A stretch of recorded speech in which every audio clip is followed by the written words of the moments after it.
In the last video, we got our phone number and our call for a free consultation piece up in the header. I had already put the colors into the code, and now I want to walk you through if we were to need to change those for whatever reason. So in this JS Fiddle piece here, where we had copied the code out of from the last video, I'm just going to point out the two rules that affect the color. You can see right here in the first line red. So let's just assume that we're going to change the light gray to a darker gray and the red to a navy blue. So instead of this being red, we could just type the word blue and then push run up here, and then we'll see what happens. Okay, that's like our standard like internet blue. We probably don't want that. I'm going to suggest that you check out, there's any number of these websites that you can use. I really like this one by Adobe. And it allows you to get the hex numbers, which is how computers understand color. So this color blue right here, I'm just going to click and drag on this until I find something that I kind of feel like is the right type of blue for me. So let's just say that's it. See this hex number right here? I'm going to copy that. And I think I'm going to copy that. There we go.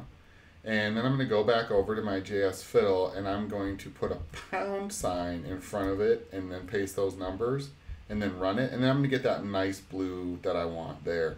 Same thing here. We're looking for the word gray, which is right there. Let's go back to our color wheel and try to find a gray. Well, that's going to be pretty tricky, isn't it? So let's go, well, there is a gray in here somewhere. I actually just happen to know that gray is going to be, well, that's white is FFF, and so that we could just actually drag this over. So basically what happens is the higher the number, the darker the gray. Let's just go with 66. Well, that seems pretty devious, but we'll go with it. So we're gonna put in a pound sign here, and then that's not the right number. Let's just do. So now I get that slightly darker gray. If I wanted to do 000, I'd have black. If I wanted to do something in between, I'd have kind of a middle gray. I'm actually going to go with that right there. But the point of this is that every number or every color is represented by a number. You can use this website or any number of websites to determine those colors. Now that we've plugged them in to our JS Fiddle, we didn't change anything over here in the HTML. So we just want to copy this again. And then let's go back to where we had pasted all this in.